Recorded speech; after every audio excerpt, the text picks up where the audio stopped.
Nieve, Duardel, and Konar. Arguably the three most popular Slayer masters. But the question usually arises, which of these is better?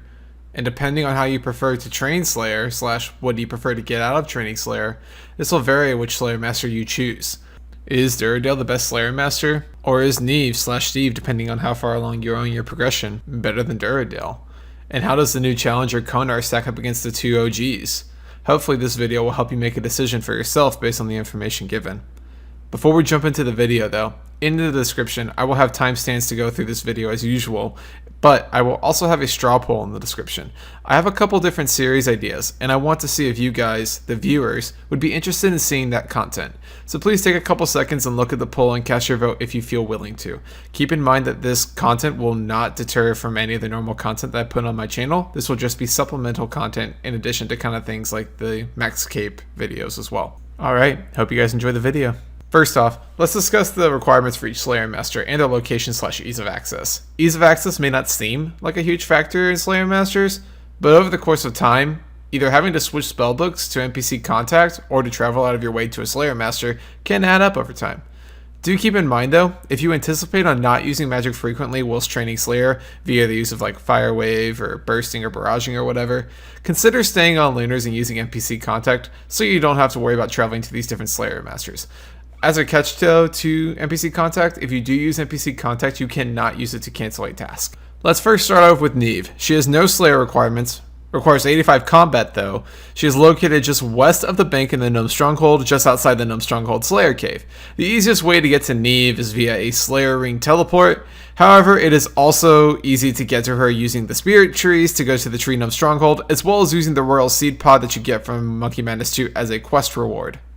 Next on the list, we have Konar. She has no Slayer requirements as well, requires 75 combat versus Nieve's 85, and Konar is located just at the top of Mount Carullum, and the quickest way to get to her is using the Rada's Blessing 3 or 4, which teleports you right to the top of the mountain.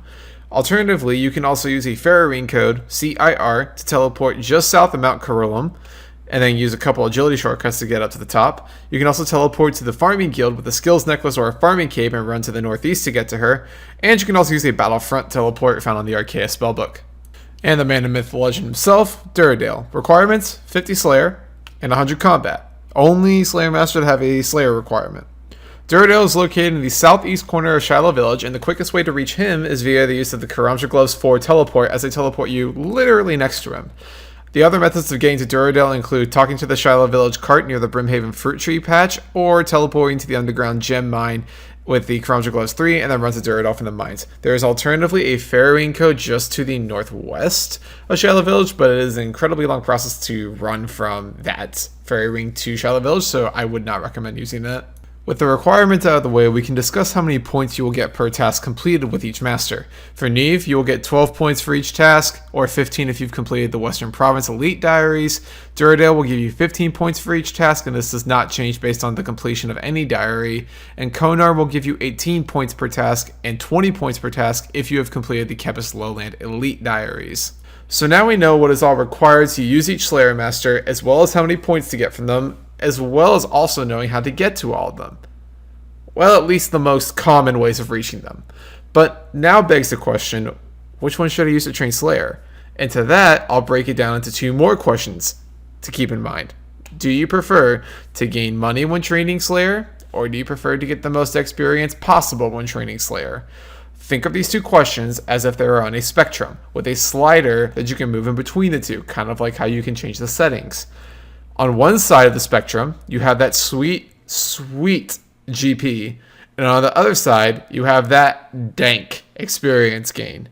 If your priority, more than anything else, and I mean anything else, is to be making money, you want to be prioritizing going to Konar for Slayer tasks. The reason here should be obvious: the chance at Brimstone Keys. But what are Brimstone Keys? Well, thank you for asking that mysterious fan that somehow appeared in my room. A Brimstone Key is something that was brought into the game with the introduction of Konar and the Kepis Lowlands in general. It is an uncommon drop for most of Konar for the monsters that Konar assigns. However, the catch is that these can only be dropped when killing monsters assigned by Konar on a Slayer task. The rate at which these drop is based off of the creature's combat level. This is similar to how imbued hearts work, with how the higher the Slayer requirement, the higher the chance of getting an imbued heart drop, as well as the same thing with Dark Totem pieces, how the more HP that they have, the higher the chance you have of getting that Dark Totem piece. So the higher the combat level, the more likely it is that the monster will drop you the Brimstone Key. Okay, awesome. This sounds great. This sounds awesome. Wait a minute, hold your horses. There's a catch. When using Konar, she will assign you Slayer monsters just like any other Slayer master, but instead will also assign you a particular area to go kill these monsters in. And this reason alone is why she cannot be used reliably as a primarily experience gaining master. As you may get a task like Dagnos, which most people like me, when I'm going for some serious experience, I see Dagnos and it's like borderline wet dream. It is like, sweet, 85k an hour, this is going to be a great task. And then you read that second line after Konar, and it says Waterbirth Dungeon. Suddenly, your experience rate you cannot do. You cannot do that task if you're trying to go for experience. You can go do DKs, that's awesome, it's great money, you get the chance of Brimstone Keys, it's awesome, but you're not getting the most experience that you could out of it. And so for that reason alone, like if you wanted to try to get an experience task, you have to now skip that Dagonaut task, and now you can't get that Dagonaut task again because of how Slayer task mechanics work unless you have a Slayer cape, but I don't think you even want to use it here. This is the trade-off you incur whenever you decide to use Konar as a Slayer master. You get the chance of getting a Brimstone Key, which averages out to being just over 100k per key. But you may have to kill the monster in a less efficient area. If you are curious, Mr. No Sleep did a video on loot from 100 Brimstone Keys, including the Slayer task required to get to that point. This is the footage that has been going on in the background of this voiceover, and if you are interested in the full video, the link is in the description. Oh, also, Konar is the only master that assigns Hydro, so if you're trying to get the pet, or you're trying to go for the Hydro Claw, or whatever, good luck, have fun. You have to use Konar for that. I want to make an aside and stress here that this is if you strictly want money. The other Slayer Masters can be altered to be profitable, as well as manipulating their block list and unlocks, but will also offer the ability to have reasonable XP rates consistently on tasks as well. If you are strictly wanting money though, and that rate at which you gain XP is a non-factor in your Slayer Master decision making, then definitely pursue Konar as your Slayer Master. However, use Konar for your point boost tasks. She offers most points in the game, but that's kind of a given. So with the money aspect out of the way, now the classic debate begins. Best girl or Duradaddy?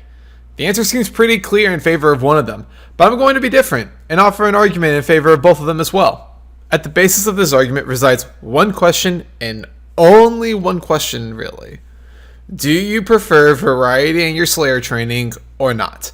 It is a stretch of a question, but honestly, it was really scraping the bottom of the barrel here to try to find something that made Nieve better than Duradel. And the only thing I could really come to an agreement on was that Nieve's task list is longer by 4 different monsters than that of Duradel's, and assigns less creatures than Duradel, allowing for more tasks than Duradel due to the speed of tasks being faster with Nieve because you don't have to kill as many. But yeah, that's about it for Nieve, other than the fact that she's incredibly easy to get to with low requirements because of the teleport via the Slayer Ring.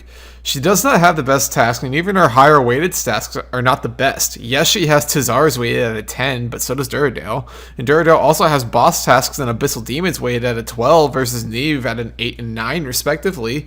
You could argue that Nieve has the more chance of giving you a Jad task because it's her highest weighted task, but from an overall look at these task lists, it's fairly clear to see that Duradel is superior in both XP and trying to get some money while getting decent experience as well.